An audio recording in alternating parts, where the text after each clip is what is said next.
Saan sa kanito? Balaan. Sige daw. Balaan. Ikan sa Davao, ikan daw. Kung sa may kahulugan siya sa kanito, ikan siya sa luwa kapulong. Sakra. Good. Bal. Sakra means sacred. Balaan. Balaan, holy. Kung ang mento, ang sign sa mga simbolo. So sa ating palikay, ang mga sakramento, naa ang mga simbolo nga balaan. Kasi nakapabalaan niya sa sakramento. Kasi nakapahuli niya sa sakramento. Ang presensya sa Ginoo. presensya sa ating Ginoo. No? So, dili lang madawal mo dili lang ang sertifiko. Diba? Kung hindi ka pasusaya ang sertifiko, may parang maiyatan sa lapit ang requirements. So, hopefully, dili lang mo na, kundi ang kahulugan mismo sa sakramento. So, ang sakramento sa unang ginayon, ang buhay timaan sa pagkaanaan ng Kristo. Timaan Kristo dahil. mismo ang gawa ninyo. Hindi kaya papel. Inoon, ano na may papel, no? Para ano naman siya ka na ano na siya ka matauran. Pero ang importante doon, si Kristo ang inyong magawat niya sa sakramento. So, ang sakramento, mura siya, nagkagaybay na siya sa Ginoo. Inoon man, kay kaning sakramento, gikan sa atong Ginoong Kristo. Na siya ang nagmugna ni Ani. Kung nakayundong na sa Biblia, basa pa mo sa Biblia? Amen. Kung saan mo mayroong basahon sa Biblia? Genesis. Genesis. So, diha sa Genesis, makita na ito sa mga. Mabasa na ito Ang pagmugna sa kalibutan. Ang sa tao. ang creation. Yes. No? Ang pagbugna sa kalibutan. So, gimugna ang kalibutan, ilang adlaw gani? 7. Unom dahil paway. Ikaw nag-rest na ang Ginoo. Kung saan natapusan ng buwak sa Ginoo? Mga Pero, tanong. ito, ang kahayag, ang langit ug ang yuta, niya ang mga dayan-dayan, mga kanakakoy, o nagtuon, kung saan natapusan na iya? Si Eva. Wow. Si Eva. Inaabing Adan at Eva. So, nagpili sila sa paraiso. Magpayon, naglutot kaayo. Kaya ibuhat ang sa Ginoo, intended para sa ato. Para ma-share ang iyang maglaan. Kasi hindi nabuo ni Adan ang iba ang pili sa paraiso. Nakasala. Nakasala sila. Wala sila inuman sa subok sa Ginoo. O in other words, disobedience ang ilang sala. Kaya wala man silang ituman. Kaya ginom ko na, dilagtan na dinumaan sa ato. Kapoy, deliver, na naman simbolo lang na siya. Simbolo lang ito ng sanas, sa pagkakang paong sanas. Pero ang sala ay disobedience. Kaya wala sila nipalo sa subok sa Ginoo. Pagkahuman ni Ana, ipasagdan batas sa Ginoo? Wala. Mauto ang Ginoo, ang Diyos Amahan, no? Ang Diyos Amahan, may ingon yun siya o kalanisaan siya, may padala yung bugtong anak, haron sa pagpakita sa anak kung bugmang anak. Pagwas anak. So, mauna, si Kristo, no?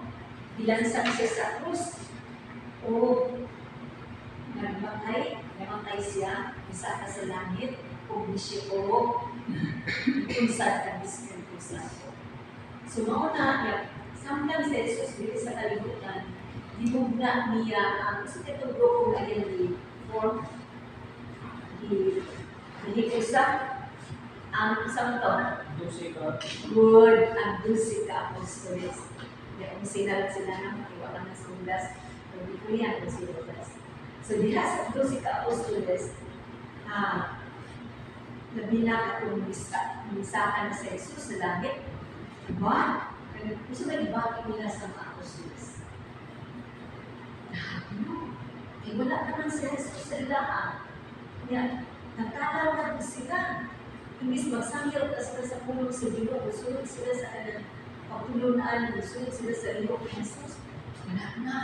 Nandun pa sila. Apan, Kinundong sa nibasa karon ang Pentecostes. Nagdiin unsad ang Espiritu Santo diha sa mga apostoles. O diha igayon na ang mga apostoles adunay kaisog, adunay strength na sila na musangyaw sa Ginoo. Musangyaw sa kabanhawan sa ating Ginoo. Sumuko na lipay kaayo sila o itindugan yun sa mga apostoles ang ilang misyon na dato sila sa tibok kalibutan aron sa pagsangyaw sa pulong sa ilaw. Huwag ka na mausan na ang inyong idawat na rin. Pagdawat ninyo sa kanang confirmation o kumpirma sa inyong nadawat ang Espiritu. Santo. Kung nalimanan ninyo na, at kaganina nag-ulitan o bislak ang inyong api sa isuti sa pahit.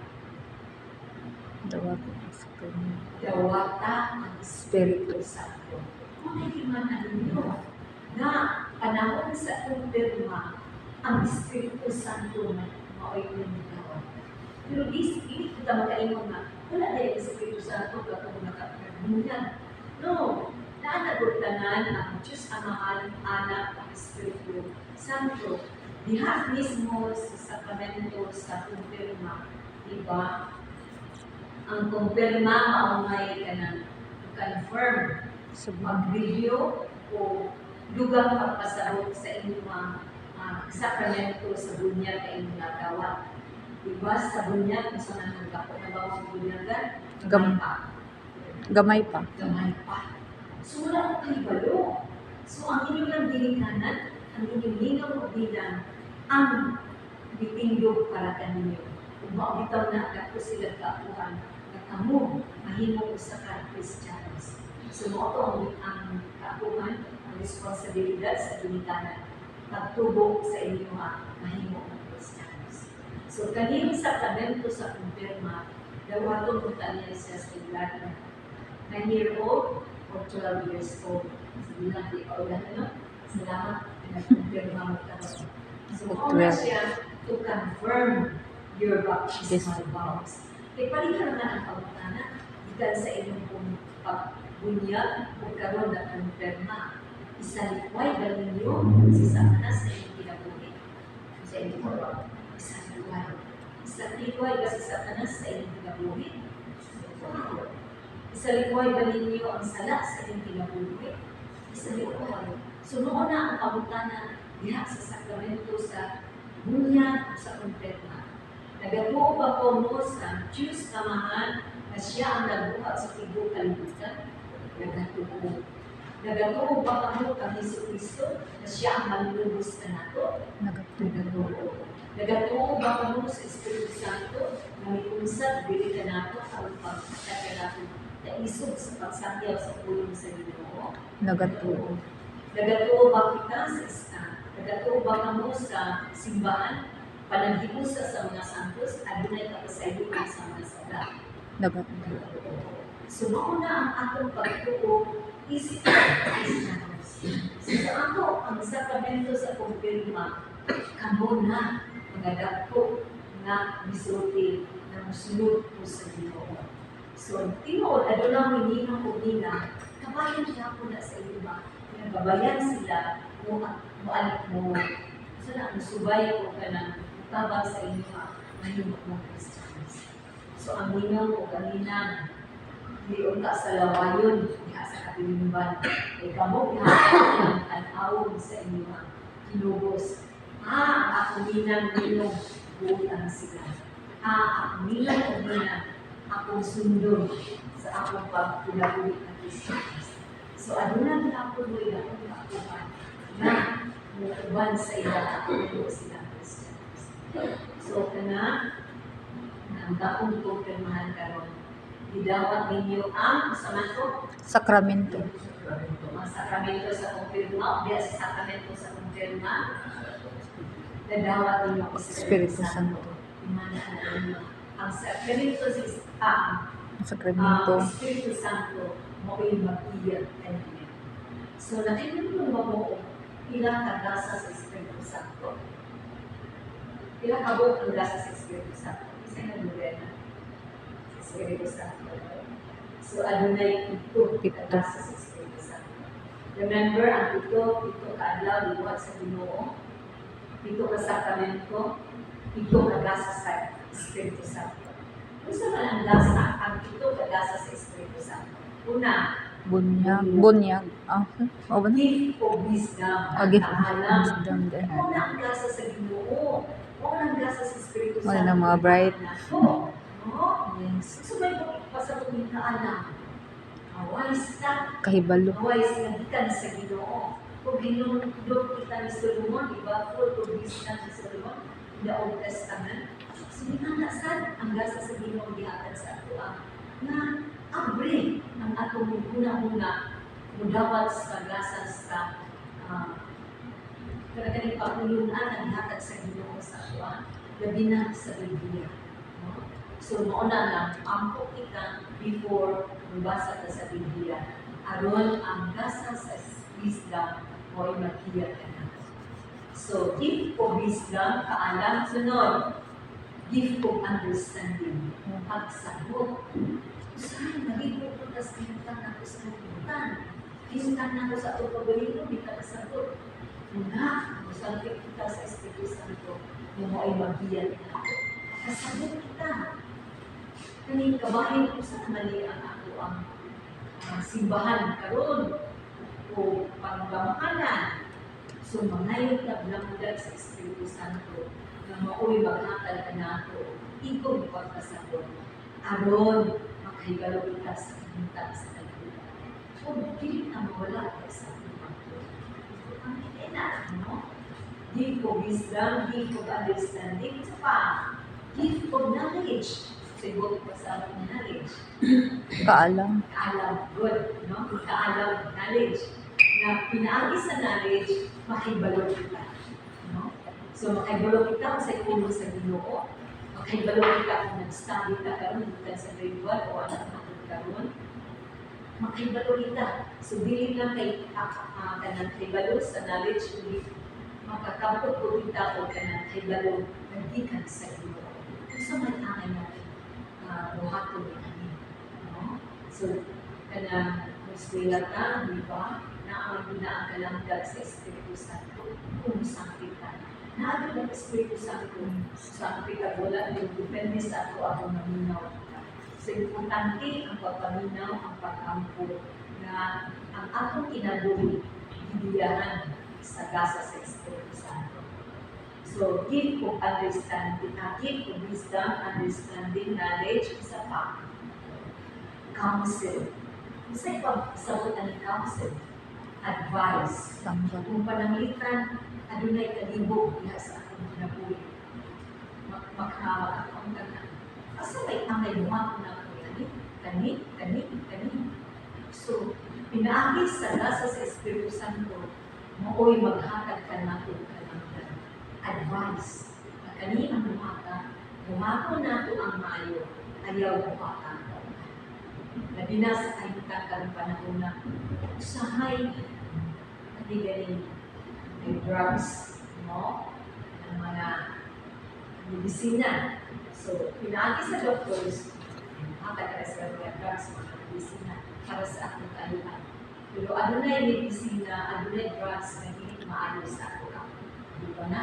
Hanggang kayo na baligya, no? Kaya, usahay kung napabinudan ni sa inyo, baligyasan mo. So, manin, makainin na. Kung sa manin, nagadapat ko ni Ani. Pero kung sa naman ang kahimutan sa akong dala, kung kahimutan sa kalag sa akong kalaan ni Ani, maayog ba ni? So, kanang usahin mga kalibog na akong tanawo. Ang layan ba ni siya, subay ba ni siya sa pagtulungan sa Ginoo? O, subuhin sa pagtulungan na din nasa gasa sa Ginoo. So, mga pinaagi sa advice, buhapon na ko ang maayo, labi na sa commandment sa Ginoo. Ang pulaganit ang commandment na nasubuan sa Ginoo. Adunay? 10. So, adunay 10 commandments. O diha sa 10 commandments, na-reduce siya sa New Testament, kanimong duha. Good. So, ang first three commandments is Love. padulong sa Ginoo. Wala laing Ginoo kundi ang Ginoo, no? Wala na laing Diyos ako pinabuhi kundi ang Diyos ng Dios. O simbahon nato ang Ginoo matang Domingo o adlaw sa sarang nato o ang Domingo. So kung adora mo simbahan adlay sa kada adlaw, hindi mas maayo, no? Pero at least sa Domingo, mo na siya adlaw na kita musimba. So sana siya kung hindi nakasimba, kinano man, part mo na siya sa 10 commandments, ang pagsimba sa Ginoo sa adlaw. So muna ang pagpunta sa simbahan. Sa kada Domingo, aron pagsimba, aron pagpasalamat, ang pangayo pa sa iyo, o pangayo ko tagtapang sa iyo. Na sa mga importante na, kung ang kalima, ikaupat, maulo ang kanang pagtapon sa Diyos. Kalima, pagpatay, sumantod sa